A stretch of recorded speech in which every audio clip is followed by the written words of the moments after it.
किसी के पास नहीं सवाल? तो एक ही टॉपिक खाली चलेगा। अरे इसमें दूसरा चैप्टर कैसे होता है? चलो बच्चों, हम लोगों को पढ़ना है एक समान विकास। तुम्हारे पास तो होगा यार क्वेश्चन। एक समान चुंबकीय क्षेत्र में दंड चुंबक पर बल युग्म हाँ बच्चे 2-3 दिन पढ़ने नहीं आएंगे।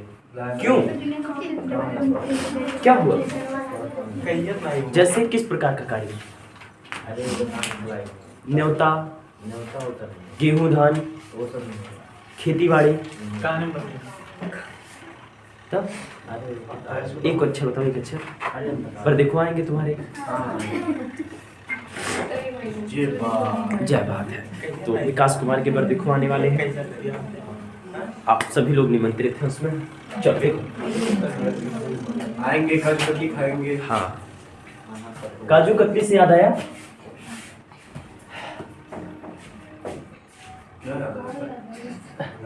मैं जान के रह गया हूँ ना। तुम लोग को क्यों बताओ क्या याद आया? अच्छा, मुझे याद आ गया सर। तुम्हें भी याद आया?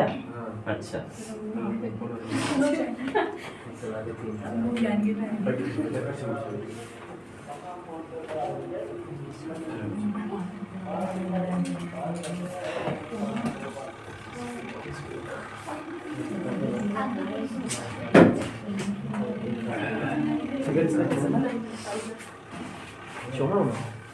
गलत बना जी, फिगर कौन सा फिगर सर? वैसे ही बना, लेकिन तुम्हारा पूरा नहीं बना। तो क्यों विकास कुमार, क्या कोई कारण?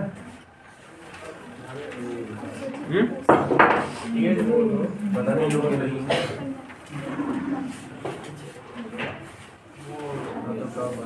हम भी तभी नहीं आएंगे 20 तारीख से। क्यों भैया? हाँ क्यों? भैया की शादी है। हाँ? भैया की शादी है सर। तो भैया की शादी है तो उसमें आप 20 तारीख तक अपना योगदान देंगे। तो सदी वो पिसाता रहेगा हाँ? वो पिसाओ। वाह, वेरी गुड। तो सदी आप ही बताइए कितनी तारीख से आए? तो वैसे ही करेंगे। शादी कब है? 27 तारीख को। 27 को बताओ। तुम्हारा भाई 27 को पेपर देने आएगा। हम लोग का टेस्ट है गणेश, 27 तारीख को टेस्ट देने आएगा। तुम छुट्टी मांग रहे हो। अच्छा, मामा की बेटी की शादी कब है? हाँ, अप्रैल में सर। तब भी चलना होगा हम लोगों को। हाँ, तभी आपको चल रहा होगा। सब लोग क्यों चलेंगे सर जी? वही कह रहा हूँ, हम लोगों को, है ना। चलिए गाइस, अगला क्वेश्चन है हम लोगों का, एक समान चुंबकीय क्षेत्र में दंड चुंबक पर बलयुग्म आघूर्ण। बलयुग्म का आघूर्ण कह लो या बल आघूर्ण कह लो, बात एक ही है, कोई दिक्कत नहीं है। ठीक है, चलिए सबसे पहले मैं आपको पीछे के कुछ टॉपिक से आपका परिचय करा दूं। मैंने आप लोगों को सबसे पहले बच्चों चुंबकीय द्विध्रुव पढ़ाया कि नहीं पढ़ाया? चुंबकीय द्विध्रुव याद तो होगा नहीं, किसी को पढ़ाया कि नहीं पढ़ाया?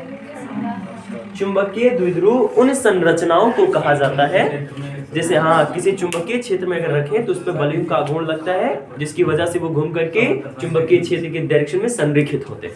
समझ में आया? उसे हम लोग क्या कहते हैं बच्चों? चुंबकीय द्विध्रुव कहते हैं। तो ये है हमारा चुंबकीय द्विध्रुव। ये क्या है बच्चों? चुंबकीय द्विध्रुव। अब देखिए, चुंबकीय द्विध्रुव के एग्जाम्पल में मैंने आप लोगों को बताया था धारा लूप। क्या बच्चों? धारा लूप। या एक और एग्जाम्पल सुनिए, दंड चुंबक। ठीक, ये सब लोग क्या है बच्चों? ये चुंबकीय द्विध्रुव। इन्हें अगर आप एक समान चुंबकीय क्षेत्र में रखोगे तो उस पर बलाघूर्ण लगता है। क्या लगता है? और जिधर आपकी चुंबकीय बल रेखाएं चलती हैं उसी दिशा में इन लोगों को संरेखित करता है वो बलाघूर्ण। समझ आ गया? ठीक, अब एक कंटेंट और सुनिए। हर चुंबक में जो परमाणु होते हैं, चुंबक का कोई भी परमाणु आपको ध्यान रखना है कि वो एक नन्हा दंड चुंबक, हर एक चुंबक का, किसी भी चुंबक का अगर आप परमाणु ले लें तो वो परमाणु एक नन्हा धारा लूप होता है। चुंबक का परमाणु क्या होता है? नन्हा धारा लूप होता है। किसी चुंबक का जो परमाणु होता है क्या होता है? नन्हा धारा लूप होता है। समझ में आया? मेरी बात समझ रहे हो मैं क्या कह रहा हूँ? किसी मैग्नेट में जो परमाणु होते हैं वो परमाणु एक नन्हा धारा लूप होता है।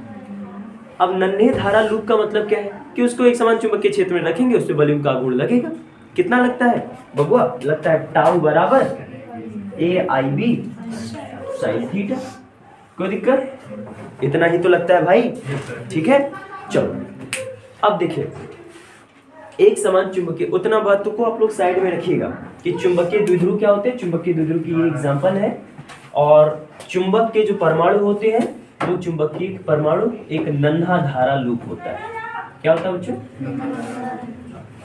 नन्हा धारा लूप होता है, ठीक है। ये सारी बातें आप साइड में रखिए, तब ये डेरिवेशन बहुत बेहतरीन तरीके से आप समझ पाएंगे। तो एक समान चुंबकीय क्षेत्र में हम लोग अगर कोई दंड चुंबक रख रहे हैं तो उस दंड चुंबक पर क्या लग रहा है बच्चों?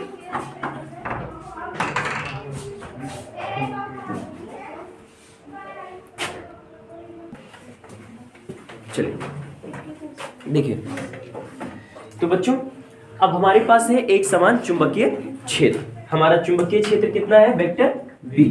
और कैसा है? एक समान है। अब इस एक समान चुंबकीय क्षेत्र में हमने एक बच्चों दंड चुंबक रख दिया। क्या रख दिया? दंड चुंबक। दंड चुंबक को आप दंड चुंबक भी बोल सकते हैं और छड़ चुंबक भी बोल सकते हैं। समझ में आया? तो जब आप दंड चुंबक रखेंगे तो आप उस पर कुछ एक्टिविटी पाएंगे। मान लिया यह दंड चुंबक चुंबकीय क्षेत्र के साथ थीटा डिग्री का कोण बना रहा है। कितना कोण बना रहा है बच्चों? थीटा डिग्री का कोण बना रहा है। अब बताओ, मेरी बात को ध्यान से सुनो, दंड चुंबक में क्या छोटे छोटे चुंबकीय परमाणु नहीं है? चुंबक का निर्माण परमाणु से हुआ है, उन्हें चुंबकीय परमाणु कह लेंगे, क्या दिक्कत है अगर वो चुंबक का है तो, ठीक है। तो बच्चों ये दंड चुंबक है, उसे हमने एक समान चुंबकीय क्षेत्र में रख दिया। और ये सारी बातों को साइड में रखना है दिमाग में, नहीं तो आप डेरिवेशन के कंटेंट में खो जाएंगे। देखिए चुंबकीय द्विध्रुव क्या होता है, ये बात दिमाग में रखो। चुंबकीय द्विध्रुव आप हर उस संरचना को कहेंगे जिसको एक समान चुंबकीय क्षेत्र में रखने पर उस पर बलाघूर्ण लग जाए, ठीक है, और वो संरचना घूम करके क्षेत्र की दिशा में संरेखित हो जाए। ऐसे हर एक संरचना को आप लोग क्या कहेंगे? चुंबकीय द्विध्रुव कहेंगे, जिसके एग्जांपल में दंड चुंबक बताया गया, धारा लूप बताया गया। समझ में आ रहा है? और आपसे कहा गया कि किसी चुंबक के जो परमाणु होते हैं वो एक नन्हा धारा लूप होता है। समझ में आ गया? ठीक है, उतनी बातों को ध्यान में रखते हुए अब उसके बाद हमारे पास एक समान चुंबकीय क्षेत्र है। हाँ है। उस चुंबकीय क्षेत्र में क्या रखा है बच्चों? दंड चुंबक। अगर चुंबकीय क्षेत्र में दंड चुंबक है बच्चों, चुंबकीय क्षेत्र में क्या है? दंड चुंबक।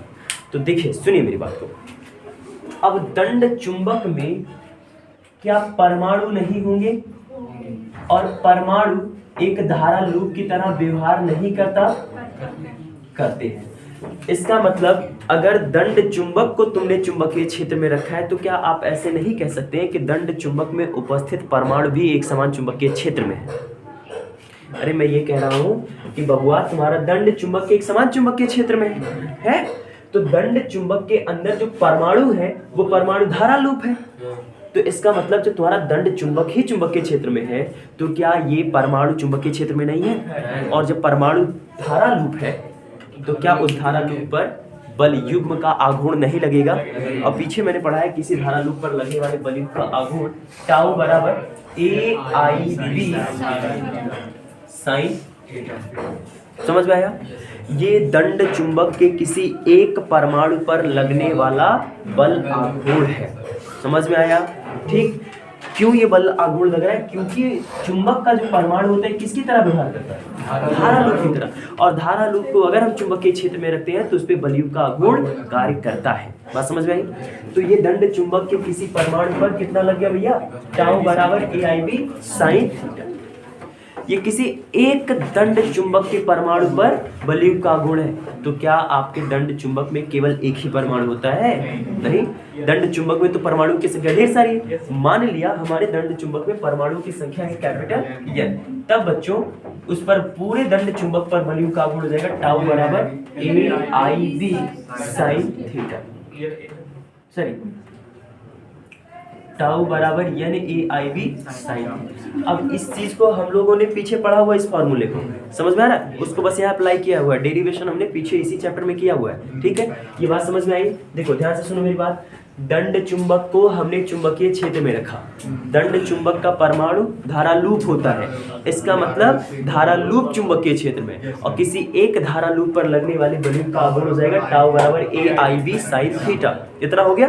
ठीक, अब जरा देखो, दंड चुंबक में केवल एक ही तो परमाणु होगा नहीं, इसका मतलब परमाणु की संख्या ढेर सारा है, और परमाणु किसकी तरह व्यवहार कर रहा है, धारालूप की तरह। यानी हम कहेंगे कि हमारे दंड चुंबक में छोटे छोटे नन्हे नन्हे ढेर सारे धारालूप है। किसी एक धारालूप पर इतने बलिम का गुण, तो n धारालूपों पर कितना हो जाएगा, n से मल्टीप्लाई करना पड़ेगा। समझ में आ गया? तो हमारे पूरे धारालूपों पर लगने वाले बलिम का आघूर्ण अर्थात दंड चुंबक पर बलिम का आघूर्ण। अरे बबुआ, मैग्नेट पर बलिम का आघूर्ण का मतलब क्या है, तुम्हारे सभी धारालूपों पर बलिम का आघूर्ण। समझ में आ गया? ठीक, अब जैसे ऐसे मान के चलो, क्लास में मान लो इतने सारे बच्चे हैं, किसी एक को मारा तो क्या कहोगे, क्लास भर मार खाए? नहीं ना, जब सब मार खाओगे तब ना कहा जाएगा क्लास भर मार खाए, पूरा क्लास मार खाया। समझ आ रहा है? तो जब दंड चुंबक के पूरे परमाणु पर आप बलिम का आघूर्ण निकाल देंगे तो कहेंगे भैया कि ये दंड चुंबक का बलिम का आघूर्ण है। समझ में आ रहा है? क्लास 12 मार खाए कि क्लास 12 के एक एक बच्चे मार खाए? एक एक बच्चे मार खाए ना, लेकिन सेंटेंस क्या कहा जा रहा है, क्लास 12 मार खाए। समझ आ रहा है? तो बाबू लोग वही चीज है, समझो कि किसी एक दंड चुंबक पर बलियों का आघूर्ण टाउ बराबर आई बी साइन थीटा है। तो यन पर जब आप निकालेंगे तो वो जो यन धारालूपों पर या यन परमाणुओं पर आपको बलिम का आघूर्ण मिल रहा है, वो एक्चुअल में आपके दंड चुंबक का बलिम का आघूर्ण है। समझ आ गया? ठीक, तो यहाँ देखिए स्टेटमेंट में लिख देता हूँ इसका।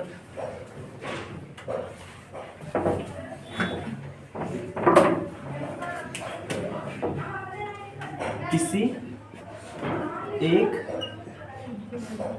परमाणु पर बलयुग्म का आघूर्ण टाउ बराबर AIB साइन, किसी एक परमाणु के लिए। ठीक, क्योंकि दंड चुंबक में, कहाँ बच्चों, दंड चुंबक में परमाणुओं की संख्या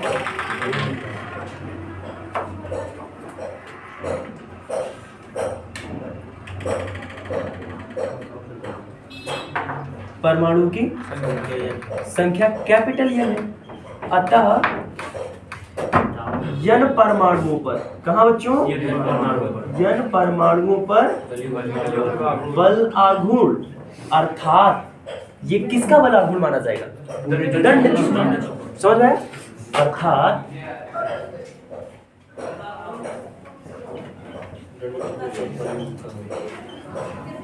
चुंबक पर बल युग्म का, ठीक, ये कितना बन जाएगा, टाउ बराबर NAIB।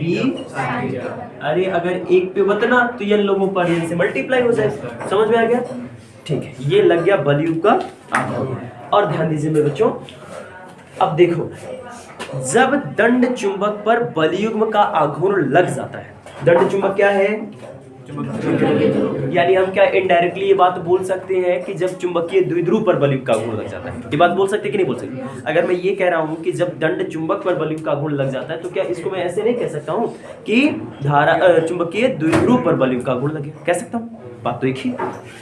अब देखो, तो लाला जब आप देखेंगे कि आपके दंड चुंबक पर यानी चुंबकीय द्विध्रुव पर बलयुग्म का आघूर्ण टाउ बराबर NAIB साइन थीटा लग रहा है, तो आप यहाँ पाएंगे कि भैया ये तो एग्जैक्टली वैसा ही व्यवहार कर रहा है जैसे कि वैद्युत द्विध्रुव को एक समान चुंबकीय क्षेत्र, वैद्युत क्षेत्र में रखने पर होता है। जब आप एक समान वैद्युत क्षेत्र में किसी वैद्युत द्विध्रुव को रखते हैं, तब वहां पे वैद्युत द्विध्रुव पर, किस पे बच्चों, वैद्युत द्विध्रुव पर बलयुग्म का आघूर्ण कितना लगता है, वहां लगता है टाउ बराबर PE साइन थीटा। तो जो एक्टिविटी आप टाउ बराबर PE साइन थीटा में देखने को पाते हैं, exactly same to same behaviour आप देखने को पाएंगे टाउ बराबर NAIB साइन थीटा। इसका अर्थ बहुत सामान्य है। इसका अर्थ ये है बच्चों कि अगर किसी दंड चुंबक को आप एक समान चुंबकीय क्षेत्र में रखो, अथवा किसी चुंबकीय वैद्युत द्विध्रुव को किसी एक समान वैद्युत क्षेत्र में रखो, एक समान वैद्युत क्षेत्र में स्थित वैद्युत द्विध्रुव जो एक्टिविटी करता है, एग्जैक्टली वैसी ही एक्टिविटी एक समान चुंबकीय क्षेत्र में चुंबकीय द्विध्रुव को रखने पर होता है। समझ आया? जैसे बलयुग का आघूर्ण चुंबकीय द्विध्रुव पर चुंबकीय क्षेत्र में रखने पर होता है, वैसे ही उतना ही बलयुग का आघूर्ण वैद्युत द्विध्रुव पर वैद्युत द्विध्रुव को एक समान वैद्युत क्षेत्र में रखने पर होता है। जैसे मान के चलो ये एक चुंबकीय द्विध्रुव है और ये एक वैद्युत द्विध्रुव। हमने चुंबकीय द्विध्रुव को वैद्युत द्विध्रुव को एक एक क्षेत्र में रख दिया। तो जब आप चुंबकीय द्विध्रुव को चुंबकीय क्षेत्र में रखेंगे तो लगेगा टाउ बराबर NaIB। जब आप वैद्युत द्विध्रुव को वैद्युत क्षेत्र में रखेंगे तो लगेगा टाउ बराबर, और दोनों क्या करते हैं, इनको घुमा करके क्षेत्र की दिशा में संरेखित करते हैं। क्षेत्र की दिशा में मतलब दोनों की एक्टिविटी एकदम सेम टू सेम है, दोनों एक ही काम कर रहे हैं। ठीक है, अब दोनों की जरा हम तुलना कराएं। ठीक है, दोनों की क्या करें, तुलना करें। अगर हम दोनों की तुलना कराते इस समीकरण और इस समीकरण, तो आप जरा देखिए टाउ टाउ के स्थान पे इक्वल है पूरी तरीके से, साइन थीटा के स्थान पे समतुल्य है, चुंबकीय क्षेत्र वैद्युत क्षेत्र के समतुल्य है। लेकिन P जिसे हम लोग कहते हैं वैद्युत द्विध्रुव का आघूर्ण, क्या कहते हैं बच्चों, वैद्युत द्विध्रुव का आघूर्ण, इसके समतुल्य हमें कोई और दिख रहा है, NaI दिख रहा है। क्या दिख रहा है बच्चों, और क्योंकि वो किसके समतुल्य दिख रहा है, वैद्युत द्विध्रुव के आघूर्ण के। समझ में आ रहा है? ठीक है, सभी लोगों की जब तुलना कर रहे हैं तो B sin theta E sin theta के समतुल्य है, टाउ टाउ के समतुल्य है। लेकिन एक जो है जो एक दूसरे के बराबर नहीं दिख रहे हैं वो है P और NaI। इसका मतलब अगर इस फॉर्मूले में P वैद्युत द्विध्रुव का आघूर्ण होगा तो इस फॉर्मूले में NaI चुंबकीय द्विध्रुव आघूर्ण होगा। क्या होगा बच्चों, चुंबकीय द्विध्रुव का आघूर्ण होगा। और चुंबकीय द्विध्रुव के आघूर्ण को हम लोग कैपिटल M से लिखते हैं बच्चों। ठीक है, आरामखोर है।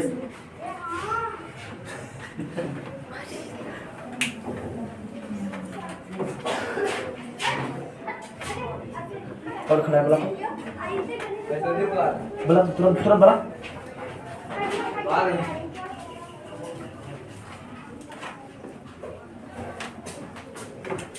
देखिए, तो चुंबकीय द्विध्रुव आघूर्ण को हम लोग किससे लिखते हैं बच्चों, यम से लिखते हैं। समझ आ गया? इसका मतलब यहाँ फॉर्मूला मिल रहा है यम बराबर NaI।